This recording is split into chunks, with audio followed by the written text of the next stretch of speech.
오늘 저희가 이제 드루킹에 이어서 삼성과 구걸 문제. 네. 우리 안영환 선수가 이거 꼭 하고 싶다고 했어요.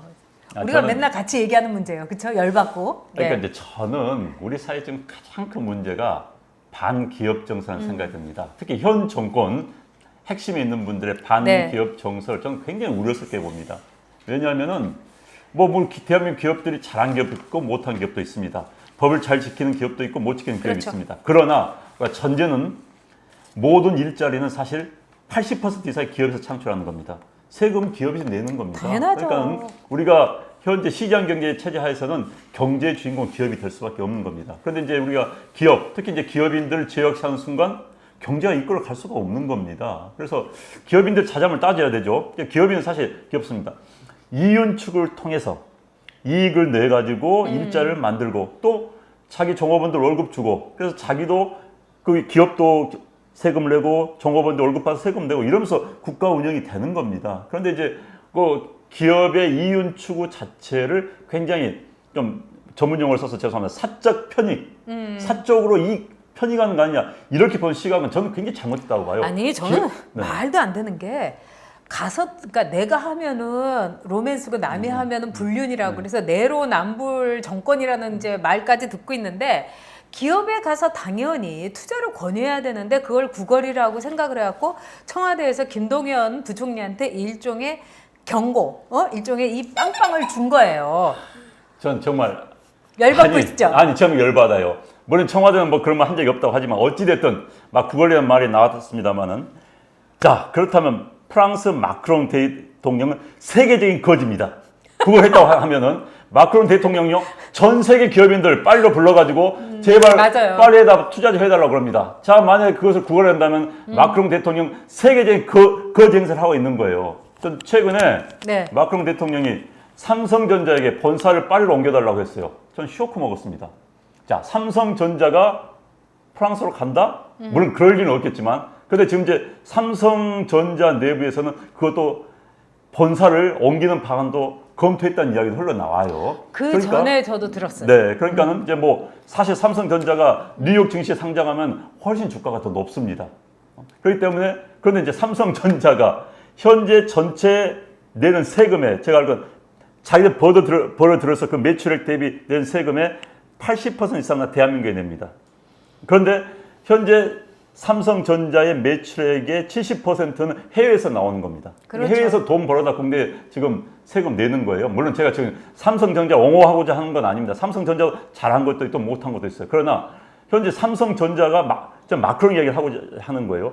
본사를 끌어들이겠다 유치하는. 난 그 프랑스 대통령의 그 자세가 굉장히 부러워요. 그러니까 그렇죠. 노무현 대통령 때도 삼성에서 싱가포르로 본사를 이전하려는 그런 얘기도 있어가지고 네네.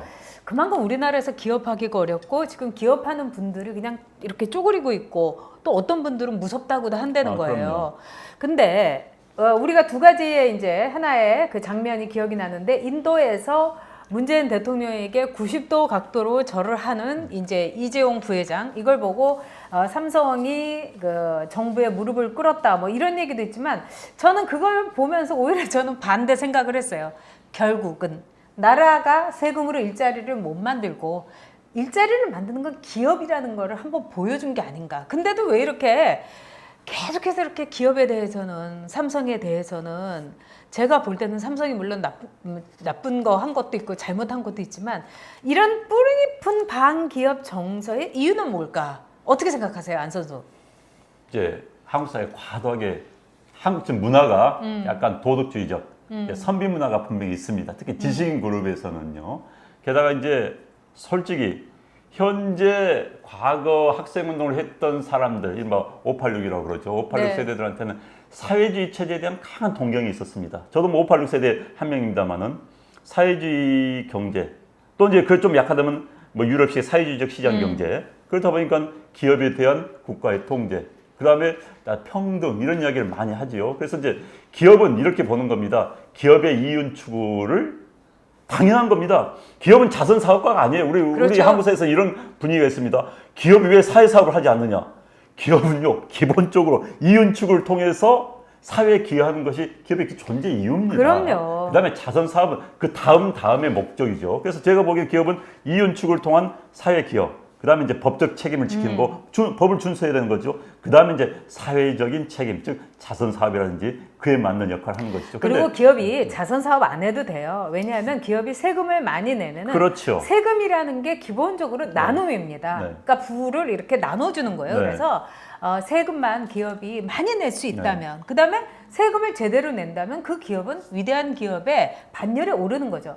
근데 저는 이 뭐 노무현 정부 때도 그렇고 지금도 그렇고 이 기업이라든가 또는 뭐 재벌이라든가 여기에 대해서도 그랬잖아요. 그 홍영표 원내대표가 삼성이 오늘의 삼성이 된 것은 1차, 2차, 3차 이런 그 하청 기업을 쥐어짜가지고 삼성이 부자가 된 거다. 그래서 전 삼성 전직 임원이 어떻게 우리를 그렇게 쓰레기 취급을 할 수 있냐 하면서 이제 분노를 토로한 적이 있는데 뭐 여러 가지 있겠지만 그분들이 나는 월급을 못 받아 보아서 그런 것 같아요. 그러니까 지금 난 홍영표 원내대표가 어떤 의도를 했는지 모르겠습니다만은 자 삼성전자가 1차, 2차 밴드 협력업체를 쥐어짜가지고 그렇다. 삼성전자의 대부분의 매출은 지금 해외에서 만들어주고 있습니다. 그럼요. 네. 해외 공개를 만들고 있어요. 그러면 해외에서 삼성전자가 짜고 있다? 쥐어짜고 있다? 사실 그건 말이 안 되는 것 같고요. 게다가 삼성전자가 20조를 가지고 있는데 200만 명한테 나눠주면 1,000만 원씩 나올 수 있다. 난 그 발상 이해가 안 돼요. 아니 기업이 놀랐어요. 20조를 가지고 있으면 투자를 하든지 기업 돈입니다. 그래서 어떻게 대한민국 국민 200만 명에 1,000만 원씩 나눌 수 있습니까? 난 그 발상이 도무지 이해가 안 되는 거예요. 아니 옛날에 그런데, 얼마 전에 네. 그 로또 맞은 분이 네. 있대요. 근데 로또로 뭐 5억인가 맞았는데 그 동네에 한 분이 와가지고 아 그렇게 맞았으니까 같은 동네 사니까 나한테 500만 원만 달라고 이거 싫어해요. 그런데 저는요, 아까 물론 이제 뭐 다는 아닙니다. 우리 뭐 현 정부 뭐 지도층이나 또 운동권 출신 가운데서 열심히 일했던 분도 있고 그런데 이제 일부 이런 분들이 계세요. 솔직히 운동권을 하다가 네. 뭐 총학생회장 하다가 이렇게 하다가 정말 하면서 정치권에 발 디디고 그렇죠. 그러면서 하면서 하는 일 없이 준건달식으로 살아오면서 어쩌다 국회의원 돼요. 그러다 하다가 또 올라가고 네. 이런 사람들은요. 하다가 또 어떻게 돼요? 월급쟁이의 비애를 모릅니다. 사실 우리 월급쟁이들 진짜 주택부금 넣어가지고 돈 한 달에 10만 원, 20만 원 저축해가지고 주택부금 넣어요. 그래가지고 정말 아파트 하나 당첨돼 볼까? 그러다 돈 없으면 또 주택부금 깹니다. 제가 그것도 해봤습니다. 제가 해봤는데. 아니 우리 그런 거 많이 했죠. 네, 근데 새마을 근거에서 돈도 빌려보고. 근데 그럼요. 문제는 뭐냐면 그렇게 열심히 살고 세금을 그렇게 많이 내고 이러면서 이제 월급장이면서 있던 사람들이 또 어떤 마음이 있냐면 나는 이렇게 소시민의 월급장이로 사는데 네. 또 386들, 586들은 나라를 위해서 몸을 던졌으니까 이러면 그분들이 월급날 오면은 월급에서 진짜 띄어가지고 쓰라고도 주고 그러니까 그런 걸 통해 가지고 이렇게 된 거예요. 그래서 지금의 어떤 386, 586 이런 운동권 세대들이 갖고 있는 이상할 정도의 자부심, 운부심 이런 거 있잖아요. 저는 그런 걸 가지고 지금 나라의 이 경제를 다루고 그다음에 기업에 대한 자신들의 사적인 경험을 통해 갖고 이거를 공적화하니까 우리 모두가 지금 골치 아픈 거라고 봐요. 그리고요. 제가 갑자기 흥분이 됩니다. 네, 계속 하세요. 국가 운영은요, 인류 중에 인류가 해야 되는 겁니다. 청와대는 최고의 인류들이 들어가야 되는 거예요. 정말. 그런데 인류가 아닌 변두리했던 사람들이 왜곡된 시각으로 네. 대한민국 전체를 보면 안 되는 겁니다. 정말 사이드에 있으면요, 그 틀밖에 못 보는 거예요. 안 보이죠? 전체를 볼 수 네. 있는 큰 거시 안목을 가지고 있는 사람들이 국가를 운영해야 되는 것이고요. 과거 운동권 시절에 저도 뭐 해봤습니다만은 그때 이념 서점 가지고 그때 시각으로 그때 뭐 3세계가 어쩐다는 등 뭐 반차번 이런 책 읽고 그 시각으로 대한민국 운영할 수 있습니까? 그건 아닌 거예요. 난 지금 요즘 대한민국이 사실 이런 말씀 드리면 좌파 국가주의 독재라는 말도 들을 수 있다라는 이런 생각이 들어요. 이미 제일 무서운 게 경제는 좌파화됐죠. 좌파 국가주의 진짜 예. 무서운 겁니다. 대한민국을요 정부가 다 할 수가 없는 거예요. 과거 국가주의 할 때 박정희 정권 때는 국가주의가 가능했습니다. 왜? 대한민국 경제 규모가 작았기 때문에. 지금 박정희 정권 때보다 경제가 20배가 컸습니다. 20배가 커졌는데 국가가 뭘 좌지우지합니까? 기업을 어떻게 컨트롤하는 수 없어요. 그럼요. 그런데 지금은 기업까지 컨트롤하고 말 안 들으면 공정위 통해서 속된 말로 또 기자한테 말 나오려고 하네 이거. 안 되는 거예요. 국가가 할 수 있는 영역에 한계가 있는 겁니다. 이거 빵 눌러줄 테니까 해요. 기자들 표현, 내 진짜. 네. 뭐 지고. 기자들은요 조진다는 표현을 씁니다. 조진다는 표현을 쓰는데. 우리는 좋은 말만 하기로 했어요. 그런데 네. 정말 기업을 적폐 대상으로 보고. 그렇죠. 사실 대한민국은 삼성 같은 기업이 몇 개가 나와야 되는 겁니다. 삼성 같은 기업이 현재 그런데 지금 문제는 삼성전자가 위기예요. 삼성전자가 지금 휴대폰 시장에서요 간신히 1위 하고 있습니다. 곧 떨어집니다. 중국의 하웨이한테 곧 떨어집니다. 삼성전자가 지금 반도체 하나를 먹고 살고 있는데 더 이상 버틸 게 없어요. 자, 삼성전자 먹는데 다음 대한민국 뭘로 먹고 삽니까? 대한민국 경제 지금 버티는 건 순전히 반도체 하나뿐이에요. 반도체가 무너졌을 때 뭐 먹고 살아요? 그렇죠. 지금 이 위기를 인식을 해야 되는데 지금 여기서 지금 뭐 세금 받아서 나눠 먹게 한다? 아니 세금 낼 기업들이 사라지는데 어떻게 하겠다는 거예요 지금? 그러니까요. 그래서 옛날에 모 운동권 인사인데 굉장히 그 고위직까지 갔던 분이에요. 장관까지 지낸 분인데 이분이 이제 영국에 유학을 간 거예요. 그 이제 그것도 이제 그 뭐 운동권에서 또 그런 것도 잘 받아가지고 네. 가잖아요. 근데 영국에 슬럼가를 갔는데 이분이 뭐라고 그러냐면 거길 가가지고 이분 동창한테 들은 말입니다. 실화예요. 아니 영국이 이렇게 잘 사냐고. 슬럼가 가서 그래서 왜요? 여기 슬럼가라고. 근데 그 사람이 생각했던 거는 어떻게 보면은 영국이 이제 자본주의의 그 수탈이 이루어지는 금융 정쟁의 말하자면 핵심 아니에요. 그러니까 런던에 있는 사람들은 다 빈민을 착취해 갖고 산다고 생각한 거예요. 근데 슬럼가를 가갖고 이렇게 잘 사느냐고 여기가 상류층이 사는 데냐고 해서 그 친구가 이제 너무 놀랬다 이런 얘기를 저한테 했는데 자, 정말 오늘 이 굉장히 재밌는 분들이 재밌는 얘기 많이 해주셨어요. 자, 누가 뭐 같은 오류 인간이 인류 삼성에게 지적질하는 세상, 김지선님 들어갈 인류가 있나요? 우리나라에? 다들 가슴 아파하시고요. 그 다음에 남궁영진님이 정권을 잡으면 상식에 맞게 증오심 키우지 맙시다. 그럼요. 지금 분노를 조직화하고 증오를 풀무지를 해가지고 우리 사회를 제가 보기엔 잘못된 곳으로 가요. 저는 그 대한항공의 조치 패밀리 잘못됐다고 생각해요. 그렇게 다 가졌는데 왜 그런 갑질을 하냐고요. 그렇지만은 진에어의 면허 취소를 한다. 이래서 진에어의 직원들을 길바닥에 나앉게 하는 그거는 아니잖아요. 그러니까 저는 우리 이제 현재 정부 당국자들이 본인은 국가를 운영하고 있는 겁니다. 국가를 운영하는 거예요. 자, 엄마 아버지가 가게를 운영합니다. 가게를 할 때 형제들이 싸울 수도 있고 마음 안 드는 형제도 있고 뭐 그럴 수 있어요. 네. 그러나 큰 틀에서 봐야 되는 거 아니겠습니까? 네. 큰 틀에서 내가 집안을 일으키려면 돈을 더 벌어오고 얘는 다독거리고 얘는 좀 더 잘한 애는 네. 얘를 더 키워주고 그래 너가 나가서 돈 많이 벌어야 되지 이런 게 과정이 있어야 되는 당연하죠. 거예요. 그런데 지금까지 무조건 좀 과하게 좀 잘못한 데 있다 칩시다. 그럼 얘를 그냥 박살 내버리고 너 잘못했지. 쪼그들게 만든 거예요. 난 그래서 국가 운영을 어떻게 합니까? 아니, 그러니까 매사의 틀은 그렇죠. 국가 운영은요. 1. 효율성입니다. 효율성이에요. 국가 운영 효율적으로 해야 되는 거 아니에요? 2. 잘한다. 구성원들의 안녕하. 불만에 최소화합니다.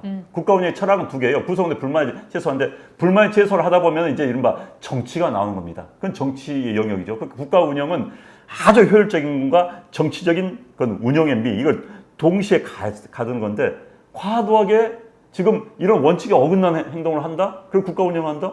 대한민국 우리가 만든 공동체 지금 어떻게 하겠다는 거예요? 지금 이렇게 가다가는 뭐 남는 게 없을 것 같아요. 다 털어가지고. 지금 네, 지금 김정원님이 깜깜합니다. 공정위 하니 생각난 게 처음 각 종목별 체인점들 판매 1위 업체들 본보기식으로 털어가지고 다 죽어 나갔음. 자, 한돈사랑님이 출연료 있어요 하고 물으신 건데 저희 출연료 없어요. 근데 출연료 없고 돈도 못 벌고 그러는데 이 시간이 너무 행복해요. 여러분들하고 이렇게 진지하게 나라 걱정하기 때문에. 네. 흥분하셨어. 저희 다 흥분했습니다. 네. 저도 그런데 이 이제 기업 정서에 대해서 너무 안타까워서요. 그리고 이제 여기서 이제 뭐 정호 김께서 말씀해 주셨는데 이제 우리 사회가 기업을 너무 도덕적 잣대로 볼 수는 없습니다. 물론 법은 지켜야 되는 겁니다. 그렇지만 기업 자체 이윤 추구 행위를 너무 도덕적 잣대로 보기 시작하면은 기업의 본 기능 자체에 대해서 우리가 왜곡된 시각을 볼 수가 있는 그렇죠. 겁니다. 네, 자 오늘 시간이 벌써 또 네. 제가 좀 홍보를 많이 했습니다 오늘. 네, 아니요. 나는 이런 안영환이 그래서 좋아요. 우리 안영환 선수가 손 만지면 또 사모님 보시고 뭐라 그러나. 자, 기업에 대해서 저는 그렇게 생각합니다. 모두가 그 단순히 좋은 기업이 아니라 위대한 기업이 되게 그냥 기업은 가만두면 돼요. 그다음에 기업에 대해서 규제를 없애서 투자를 많이 하게 하고 사람을 많이 고용할 수 있도록 기업에 대해서도 정말 이 규제 없어지고 함께 가자, 함께 가야 된다. 저 이렇게 생각이 듭니다. 그리고 지금 마이크 최 네, 분께서 제 생각과 가장 가까운 이야기를 해주셨어요. 가짜 민주만 있지 공화는 없는 나라임. 말만 민주공화국. 저 100% 공화입니다. 대한민국의 네. 헌법 제1조는 대한민국 민주공화국이다. 그런데 네. 민주는 있어요. 공화는 없습니다. 그래요. 공화는 함께 사는 세상입니다. 함께 사는 국가입니다. 그런데 그 이야기는 없는 겁니다. 우리는 자기 주장만은 민주는 어떤 면에서는 과잉이랄 수도 있어요. 그럼요. 우리는 민주공화국. 이 이야기는 언젠가 저희 꼭 길게 한번 해보고 싶습니다. 네, 전문가예요. 그리고 민주전사만큼이나 저는 산업전사가 위대하다고 생각합니다. 세계 각국 돌아다니면서 그 사람들이 얼마나 고생하는지 네. 정말 요만한 먼지 가득 쌓인 트럭으로 산골 누비면서 테레비 한 대 조그만 거 유학생 제일 가난한 유학생들한테 팔고 그렇게 고생했던 산업전사가 만든 또 대한민국입니다. 작업복이 네. 사랑받고 존경받는 사회 만들어야 됩니다. 그럼요.